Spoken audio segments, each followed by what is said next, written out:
Ladies and gentlemen, the incomparable Denzel Washington, Kimmel announced, his voice carrying that particular brand of forced enthusiasm that regular viewers had grown accustomed to. As Washington settled into the guest chair, adjusting his perfectly tailored suit jacket, there was an almost imperceptible tension in the air, something the seasoned actors seemed to sense immediately. The interview began innocuously enough, with Kimmel asking about Washington's latest film, A Passion, project that had taken the actor-director nearly a decade to bring to the screen. Washington spoke eloquently about the challenges of independent filmmaking, his commitment to authentic storytelling, and his desire to create meaningful cinema that could inspire and educate audiences. His responses were thoughtful, measured, and delivered with the gravitas that had made him one of the most respected figures in Hollywood. But Kimmel seemed restless, fidgeting with his note cards and glancing frequently at his production team off-camera. Those familiar with his interviewing style could sense he was building toward something. That moment when he would pivot from respectful questions to the kind of provocative commentary that had increasingly defined his show's approach to celebrity interviews. "You know, Denzel," Kimmel interrupted mid-sentence, as Washington was explaining his film's historical significance, "I have to ask you about something that's been on a lot of people's minds lately." The host's tone shifted noticeably, becoming more pointed and aggressive. "There's been quite a bit of discussion about actors like yourself taking on these serious, message-heavy projects.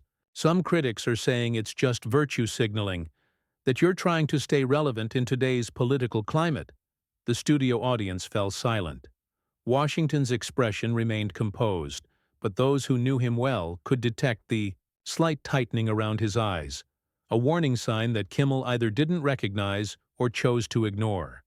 The veteran actor had spent decades navigating difficult interviews, but there was something particularly calculated about this line of questioning that seemed designed to provoke rather than illuminate. "I'm not sure I understand what you're getting at, Jimmy," Washington replied, his voice steady but with an edge that hadn't been there moments before. "I've been making films about important subjects for over 30 years. This isn't about staying relevant. It's about using the platform I've been blessed with to tell stories that matter." Kimmel leaned forward, sensing an opportunity to push further. "But come on, you have to admit there's a certain, let's call it convenience, to the timing of these projects. I mean, with everything that's happening in the country right now, it seems like every actor in Hollywood is suddenly discovering their social conscience." The accusation hung in the air like smoke, and Washington's jaw visibly tightened. Here was one of cinema's most dedicated artists being reduced to an opportunistic trend follower by a host who seemed more interested in generating controversy than conducting a meaningful conversation. The audience shifted uncomfortably in their seats, sensing that what had started as a routine celebrity interview was quickly evolving into something far more volatile. What happened next would transform this seemingly standard late-night appearance into a moment that would dominate headlines and spark intense debate across social media platforms, ultimately leading to one of the most dramatic exits in television history. Washington paused for a long moment, his fingers drumming silently on the armrest of his chair as he processed what he had just heard. The silence stretched uncomfortably, broken only by the nervous shuffling of audience members who could sense the shift in atmosphere. When he finally spoke, his voice carried a controlled intensity that made everyone in the studio lean forward. "Jimmy, I think you need to be very careful about the assumptions you're making," Washington said, each word deliberate and measured. "You're suggesting that my commitment to meaningful storytelling is somehow calculated or insincere. That's not just wrong. It's insulting to every person who worked on this film and to the real stories we're trying to honor." But Kimmel wasn't backing down. If anything, Washington's measured response seemed to embolden him further. "Look, I'm not trying to insult anyone here," he said with a dismissive wave of his hand. "But let's be honest about what's happening in Hollywood right now. Every A-lister is suddenly making these heavy, serious films about social issues. It's like there's a checklist somewhere. Make a movie about race relations. Check. Make a movie about historical injustice. Check. Win some awards. Get some praise. Move on to the next trendy cause. The words hit the studio like a physical blow. Several audience members audibly gasped, and the camera operators could be seen exchanging bewildered glances. This wasn't the playful ribbing that typically characterized Kimmel's celebrity interviews. This was a direct attack on Washington's integrity and motivations as an artist. Washington's composure began to crack, his professional mask slipping, to reveal the genuine anger building beneath the surface. "You think this is a game to me?" he asked, his voice rising slightly for the first time since the interview began. "You think I spent 10 years developing this project, investing my own money, working with historians and community leaders because I thought it would be trendy?" "I'm just saying the timing is interesting," Kimmel pressed, clearly enjoying the reaction he was getting. "I mean, you've got to admit, these kinds of films are definitely having a moment right now. They're Oscar bait. They get you invited to all the right parties. They make you look like you care about something more than just making money." The accusation of superficiality struck a nerve that few people had ever dared to touch. Washington had built his entire career on authenticity, on choosing roles that challenged both himself and audiences, often at the expense of more lucrative opportunities. To have his motivations questioned so publicly, so flippantly, was clearly pushing him toward a breaking point that viewers could see building in real time. "You know what, Jimmy?" Washington said, his voice now carrying an edge that made the entire studio hold its breath. "I've been doing this for over 40 years. I've turned down more big-budget nonsense than you've probably ever seen because I believe in using this platform responsibly. While you're sitting here making jokes and taking cheap shots, there are real people whose stories deserve to be told with respect and dignity." The tension in the room was now palpable, with crew members beginning to shift nervously behind their cameras. Kimmel's producer could be seen frantically gesturing from the wings, clearly recognizing that the interview had veered far from anything they had planned or prepared for. But instead of acknowledging the gravity of what was happening, Kimmel doubled down with a comment that would prove to be the point of no return. "Hey, I respect that you take your work seriously," he said with a condescending chuckle. "But maybe you're taking yourself a little too seriously here. I mean, at the end of the day, we're all just entertainers, right? Sometimes it feels like some people in this business think they're saving the world when really they're just making movies."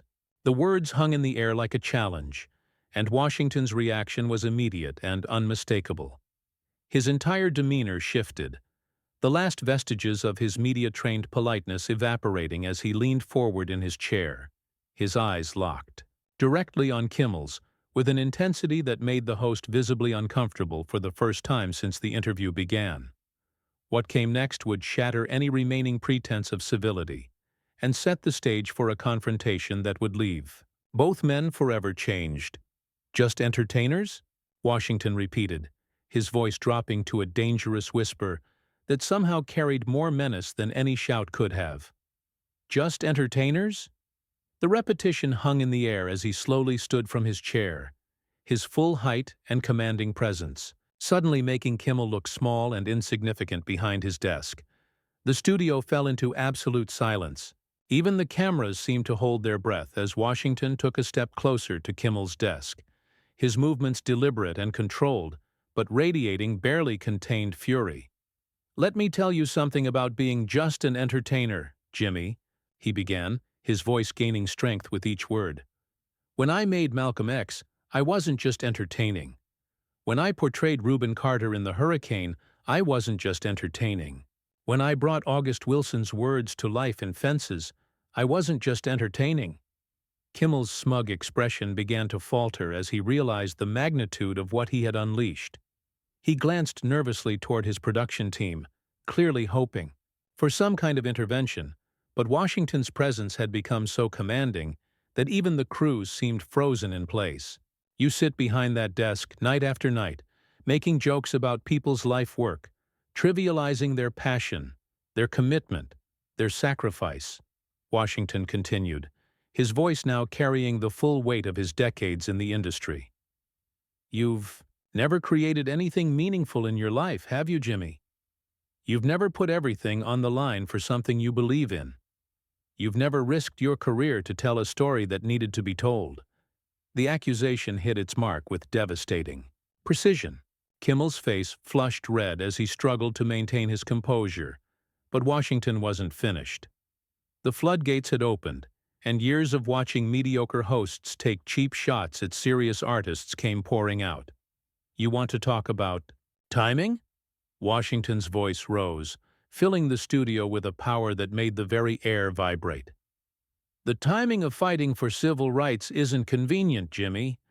The timing of standing up against injustice isn't trendy. The timing of using your platform to amplify voices that have been silenced for generations isn't about winning awards or getting invited to parties. It's about responsibility." Kimmel finally found his voice, but it came out as a weak attempt at damage control. "Denzel, I think you're misunderstanding what I was saying. I wasn't trying to—" "Don't." Washington's single word cut through Kimmel's excuse like a blade. "Don't you dare try to walk that back now. You said exactly what you meant to say. You think because you can make people laugh, you can diminish the work that actually matters. You think because you have a platform, you can reduce everything to a punchline." The camera operators were now openly filming what had become less of an interview and more of a public reckoning. Social media was already beginning to explode as clips of the confrontation started circulating. But inside the studio, all attention was focused on the two men at the center of this unprecedented moment. "I've spent my entire career trying to honor the craft, trying to tell stories that illuminate the human condition, trying to use whatever influence I have to make the world a little bit better," Washington continued, his voice now carrying a weight that seemed to press down on everyone in the room. "And you sit there in your comfortable chair, making more money in a year than most people see in a lifetime, and you have the audacity to suggest that my life's work is some kind of publicity stunt?" Kimmel attempted to interrupt again, raising his hands in a gesture of surrender, but Washington's momentum was unstoppable. "You know what the real tragedy is, Jimmy? You have this platform, this opportunity to do something meaningful, and you choose to use it to tear down the people who are actually trying to make a difference. You choose to use it to spread cynicism and negativity instead of hope and inspiration." The studio audience sat in stunned silence, many of them visibly uncomfortable with the intensity of what they were witnessing. This wasn't the light-hearted entertainment they had expected when they arrived for the taping. This was raw, unfiltered truth being delivered with the kind of passion that only comes from deep personal conviction. Every night, millions of people tune in to watch you, and what do you give them? Washington's question hung in the air like an indictment. Shallow jokes, cheap laughs, and the message that nothing really matters, that everything is just a game, that sincerity is something to be mocked rather than celebrated.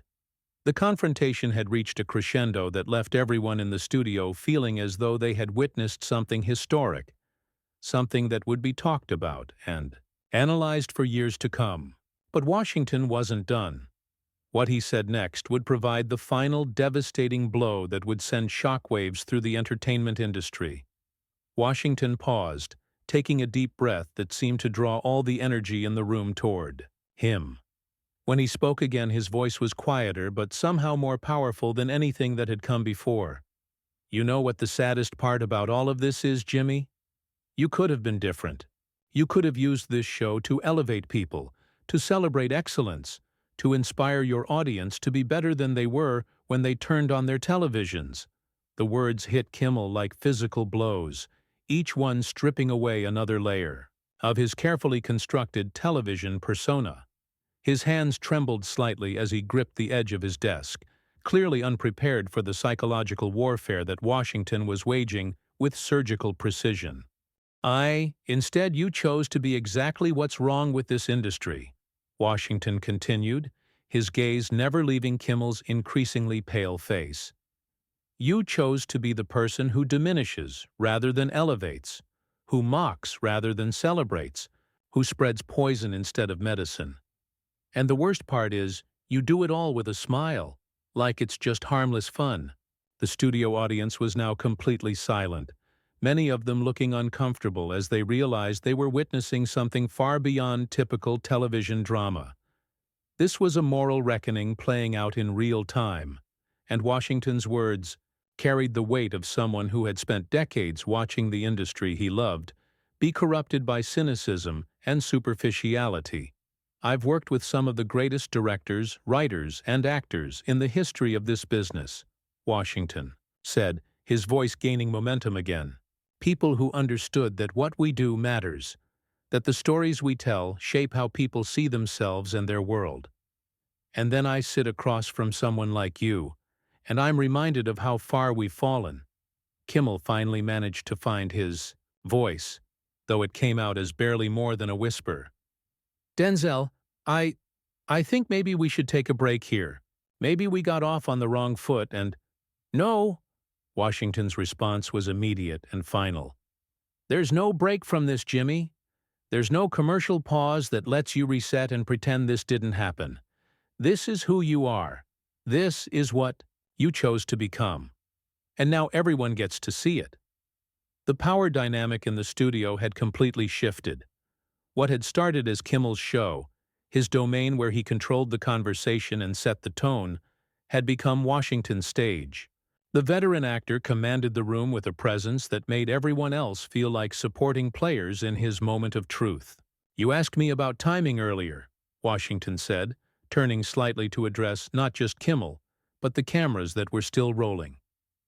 Let me tell you about timing. The time for accepting mediocrity is over. The time for laughing at cheap shots disguised as humor is over. The time for letting people like you set the standard for what passes as entertainment is over. With that declaration, Washington reached up and began removing his microphone, the small action somehow carrying enormous symbolic weight. The sound of the tiny clip being undone was amplified in the absolute silence of the studio, creating a moment that would be replayed thousands of times across social media platforms. I came here tonight to talk about a film that means everything to me, Washington said as he carefully placed the microphone on Kimmel's desk. A film about dignity, about truth, about the power of standing up for what's right, even when it's difficult. I should have known that those concepts would be foreign to someone like you. Kimmel sat frozen behind his desk, his face a mixture of shock, embarrassment, and what appeared to be genuine fear. The confident, wise-cracking host who had begun the interview had been completely dismantled, replaced by someone who looked small and exposed under the bright studio lights.